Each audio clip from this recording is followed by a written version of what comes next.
किसी जमाने में समुद्र के तट पर मछुआरों की एक बस्ती रहा करती थी। इन मछुआरों की बस्ती में एक परिवार बड़ा ही गरीब था। इसी परिवार का एक इकलौता बेटा था जिसका नाम शेखर था। अब चूंकि शेखर इकलौता था तो उसे जरूरत से ज्यादा प्यार मिलता था। वह बहुत ज्यादा शरारतें करता लेकिन उसे कभी भी डांट नहीं पड़ती। नतीजा यह हुआ कि वह जिद्दी बददिमाग हो गया। धीरे धीरे शेखर बड़ा हुआ लेकिन शरारतें कम नहीं हुई बल्कि उम्र के साथ शरारतें भी बढ़ती रही। आए दिन उसकी शिकायतें उसकी माता पिता को मिलती रहती।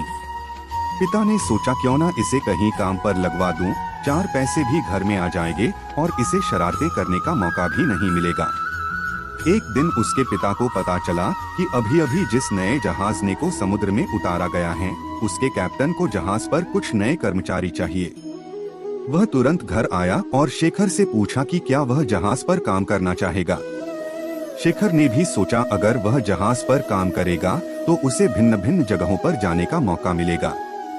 उसने भी तुरंत हामी भर दी। उसके हामी भरते ही माता पिता को राहत मिली कि वह अब इस जगह से चला जाएगा, कुछ काम भी नया सीख लेगा और पैसे भी कमाने लगेगा। शेखर के जाने की बात पर वे उदास भी थे। अच्छा बुरा जैसा भी है आखिर को एकलौता बेटा है। इस उम्र में जबकि सहारे की जरूरत महसूस होती है, शेखर के चले जाने से उन्हें अकेले रह जाना पड़ेगा। भींगे मन से भींगी आंखों से उन्होंने शेखर को विदा किया। शेखर गया तो जो गया, फिर उसने मुड़कर कभी खबर भी नहीं ली। साल पर साल बीतते गए। उसके पिता का निधन हो गया। माँ की कमर झुक गई। कपड़ों पर दर्जनों पैबंद लग गए। वह अपने बेटे या उसकी किसी खबर के इंतजार में समुद्र के तट पर बैठी रहती। लोग उसे देखते तो उसे कहते वो तुम्हें भूल गया, तू उसका इंतजार करना बंद कर दे। वह सोचती झूठी ही सही लेकिन मैं तो इसी उम्मीद में जी रही हूँ कि एक दिन शेखर जरूर आएगा। एक दिन उसका शेखर लौट आया और उसके तकलीफ भरे दिनों का अंत हो जाएगा।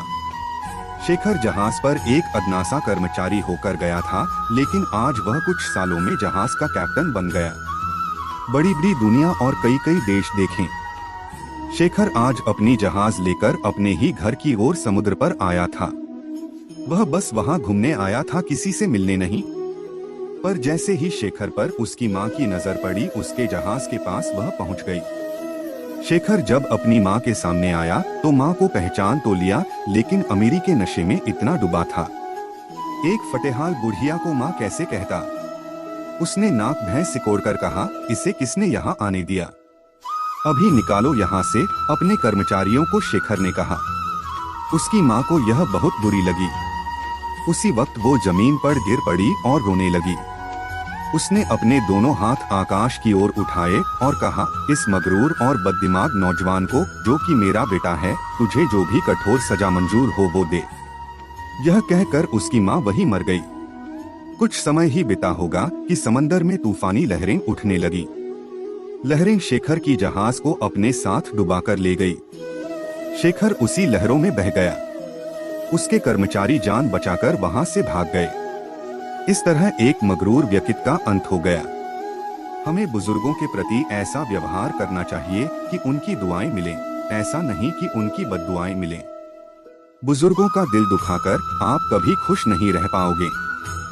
यही हमें इस कहानी से सीखना चाहिए। अगर कहानी अच्छी लगी हो तो चैनल को सब्सक्राइब करें।